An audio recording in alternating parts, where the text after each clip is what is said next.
Welcome, travelers, to the Inn of Planar Crossroads. My name is Kane, and this is Legend of Grimrock.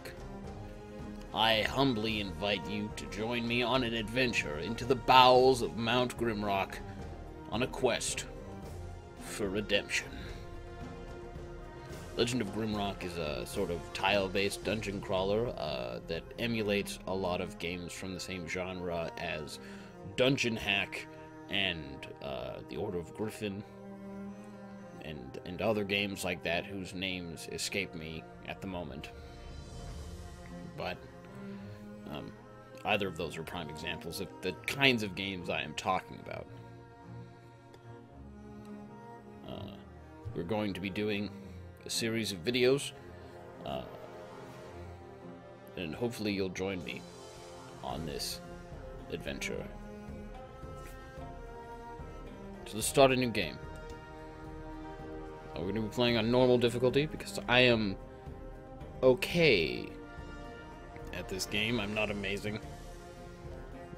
Probably best not to push my luck. We're going to create characters because not creating characters is boring.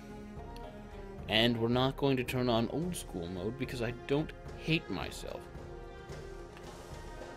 Old school mode turns off your auto mapping, which means you have to do everything by hand if you want to map. So you either have to get really good at remembering where you've been and where you're going, or you need a big pad of grid paper on which to jot down everything. And you know what? I'm just not about that. So skip it. Apply. Alright. So, you can pick from the races Human, Minotaur, Lizardman, and Insectoid. I don't really ever use Lizardmen or Insectoids because they're, like, late 2nd edition style portraits kinda freak me out. Or they're just, you know, outright unappealing. Like, look at that. What is going on here? I'm supposed to like empathize and relate to these people. He looks like a half squashed pumpkin. Ugh. So we're gonna take probably a bunch of humans and maybe a Minotaur, because they are very good at beating people up.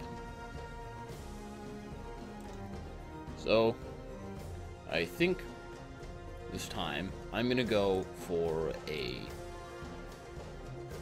It's probably gonna be 2 fighters, a rogue, and a mage. So let's get our fighters out here. Let's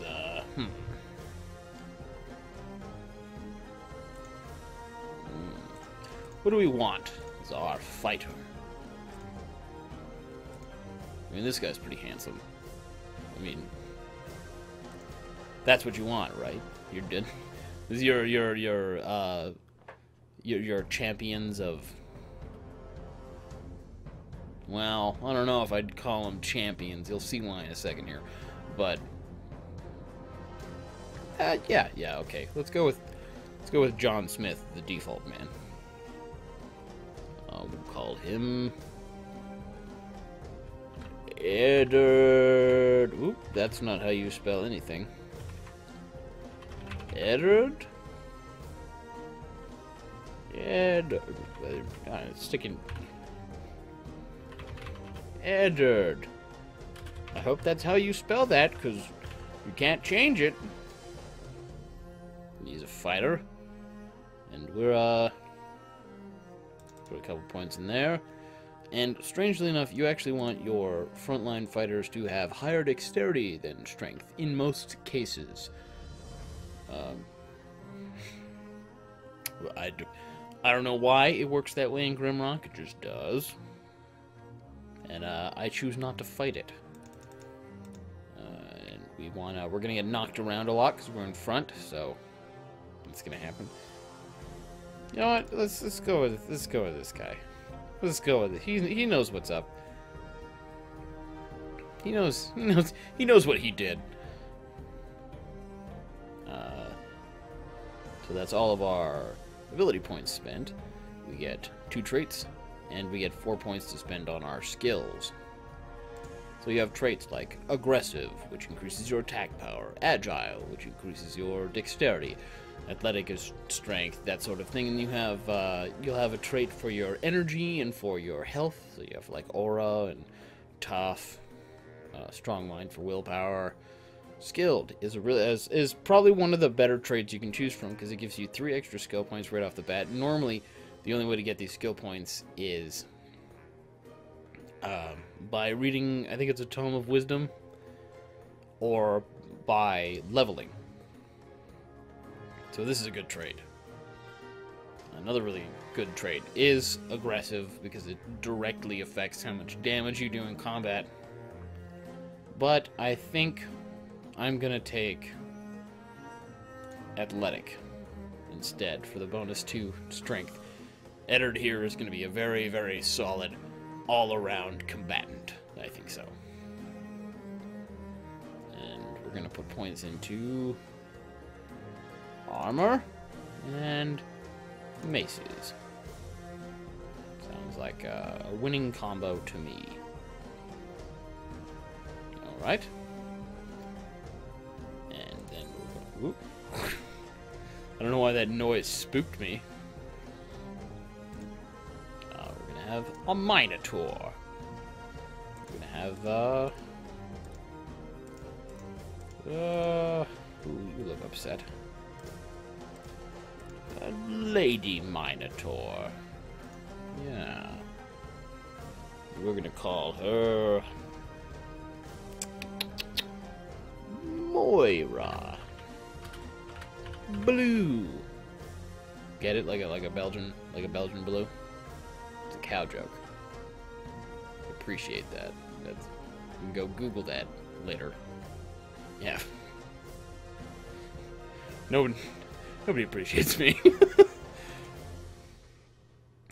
We're just gonna dump that all into strength, because that's your deal, and someone to vitality. And she is she was a beefy lady. If you'll pardon, that wasn't intended to be a joke, because she's. My point is, she's very strong. She's got large. See how large these muscles are? They are much larger than mine. It's probably not a feat, but they are. I'm letting you know. She's gonna be a fighter too. But you know what I'm gonna do is I think I'm gonna focus maybe a little more on athletics. Oh right, she's a. Sorry, I forgot. You're a Minotaur. You only get 1 skill point. Enjoy, nerd. Well, we're not gonna do maces twice, because it's just bad idea. There's only so many weapons in the mountain to go around. Probably gonna be either axes or swords. And swords don't seem like a super minotaur-y weapon to me, so I guess we're gonna put our lonely skill point in traits. And since we have a Minotaur here, we're gonna take Headhunter, which is the Minotaur trait. There are, I think, something like 5 skulls you can find in Legend of Grimrock throughout the entire game, and you get +3 to your attack power for all of them. And this increase to attack power applies to all forms of damage. So if you were to make like a Minotaur rogue who shot bows or something, it would also affect that. But it'll work well enough for our upfront fighter here. Now I'll give you, if you're very proficient at this game is not particularly difficult, so you could have your party makeup be whatever you wanted. However, there are definitely party makeups that are stronger than others, to say the least. So I think we're gonna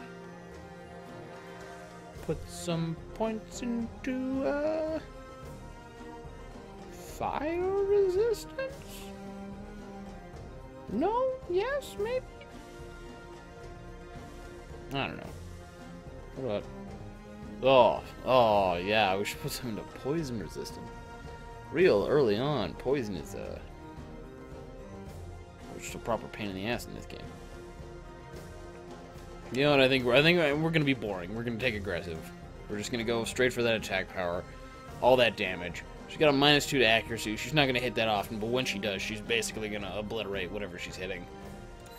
Number 3. We're gonna go for our rogue.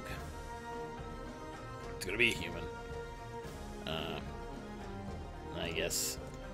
You know what? Let's take another lady. You or you? Says I. What about? Yeah, you'll do. Let's call you Dahlia Dumont. That's probably not Dumonte? Dumont. I don't. It's Dumont. I'll pronounce it the way I want to pronounce it. I made it up. You can have...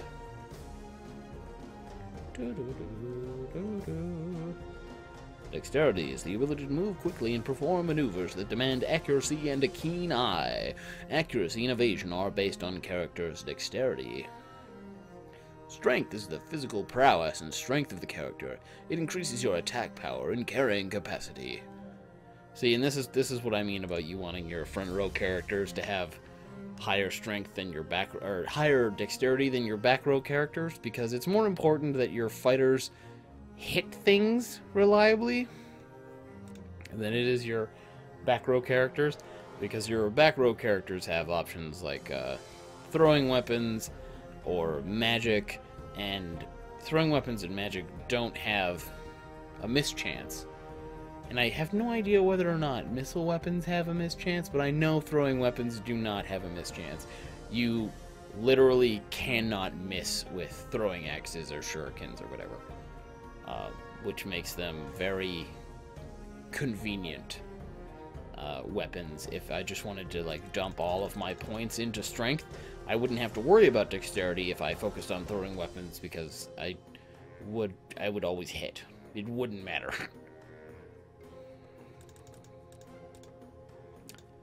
But,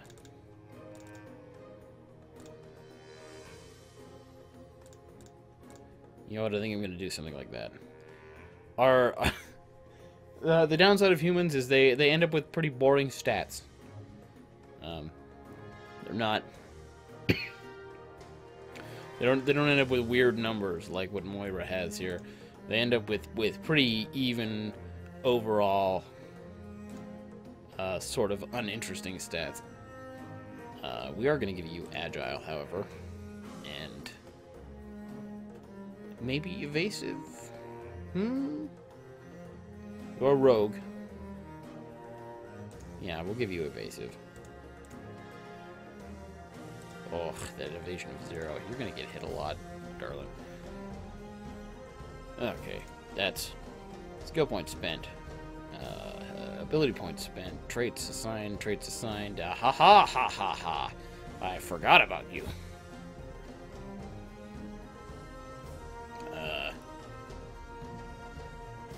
I could take your armor up to its next, we'll do that.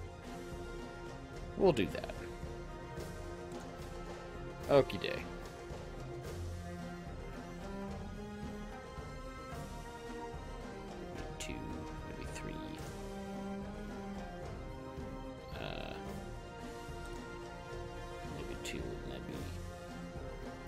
I'm not gonna get both either way.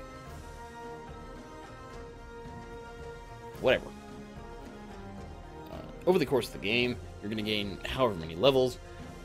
You can max out one tree if you focus on it super heavy throughout the game. unless you hang around on a couple of floors where you can sort of farm food. And just hang out there and grind.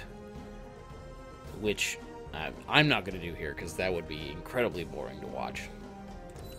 But, I digress. You're a wizard. I don't care what you want. You're getting willpower. That's your thing. That's what you're doing now. This is your life. And we're just gonna put those into your defenses, I guess, because you're gonna get hit eventually. Like I said, I'm okay at this game. I'm not amazing. And we're gonna put this into strong mind. And aura, maybe. 15 points of energy really isn't going to change anything over the length of the game. I'd probably be better off with, like... Oh, what damage do you take a lot of in this game? Probably... what killed me the most? I've only played through this game one other time. So, like, don't expect me to be, like, pro tier, laying down the wicked secret game on you, because it's not going to happen.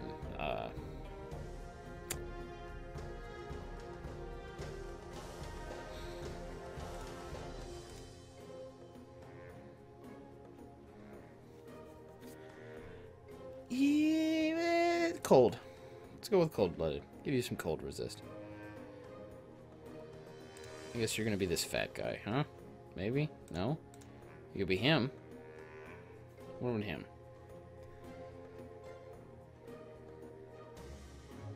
Yeah, sure, why not? Your name is gonna be Archimedes Araga. Yeah. That's how you spell Archimedes. Archimedes Araga. And we're gonna put these points, 2 into spellcraft and 2 into fire. Fire. Those are fire. Fire is probably the first skill tree that anyone who plays a mage probably puts their points into, because a fire burst is a very, very cheap spell to cast. And it remains surprisingly relevant throughout the game. And it's also, like, it costs the least. Like, it only costs me 2 skill points to get that spell, and it's gonna serve me in one form or another pretty much throughout the length of this game. I might actually just focus fire magic on this save file. Yeah, I think I might do that.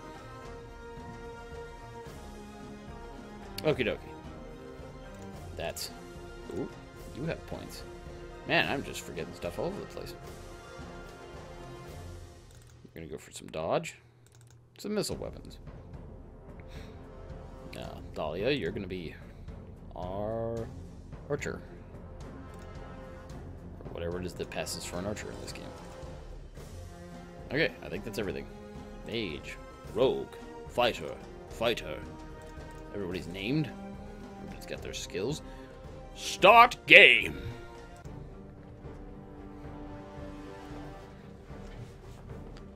Mt Grimrock. A towering spire looms above the clouds, a weathered rock that has stood tall for ages, longer than the histories of men have been written. It is a desolate place now, only remembered when things need to be discarded or forgotten. An airship struggles to gain altitude as it floats towards the peak.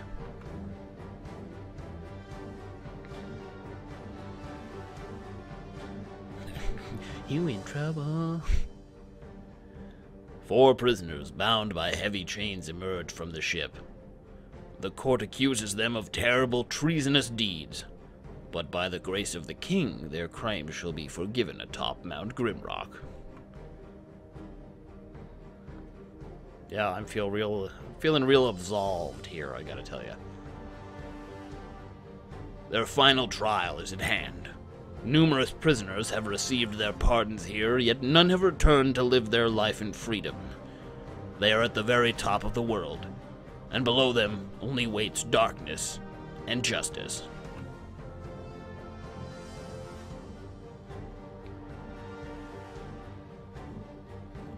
As they are plunged down the open maw at the peak, their crimes are absolved.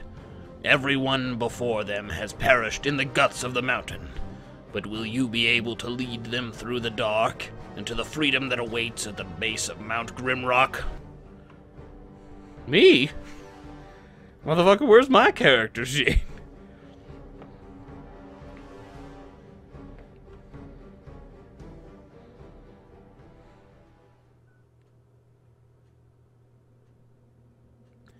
First time playing Grimrock? A tutorial is available from the pause menu, accessible by pressing escape. There is an achievement, actually, for completing this floor in under 4 minutes. I have no idea how you would go about doing that, but apparently it's an option. Aww. You don't have to like know a spell's formula beforehand to cast it. You can just do it if you know, like if you have the prerequisite skills. Also, there's a secret in the first room. Cheeky.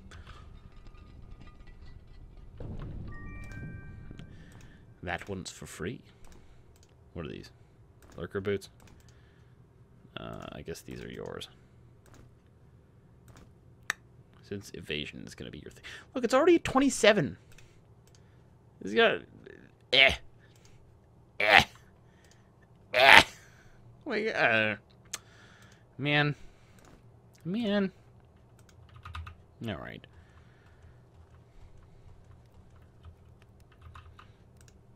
Choose your fate. Perish in this cell, or pick up the torch. Alright, man, you're not really giving me any options here.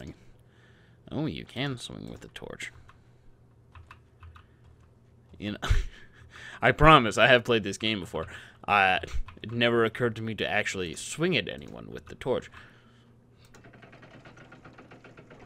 But, here at the beginning of Ground 1, Floor 1, as it says right here, Level 1, Into the Dark. Next page. Oh no. Remove note, right click, add note, left click. Click. L's exist in this language. Learn to use them. Start. That's how you, then you can just mouse over it and it'll tell you what you made the note for. It's useful for reminding you where the crystals and stuff are. Or what sets of stairs go up and what sets of stairs go down. But here is where I'm going to call it for right now. Thank you, ladies and gentlemen, for joining me for the character creation process. And we will be doing more of this, where you get to actually experience the game. Thank you very much, ladies and gentlemen, for joining me here in the Inn of Planar Crossroads. Good day, good night.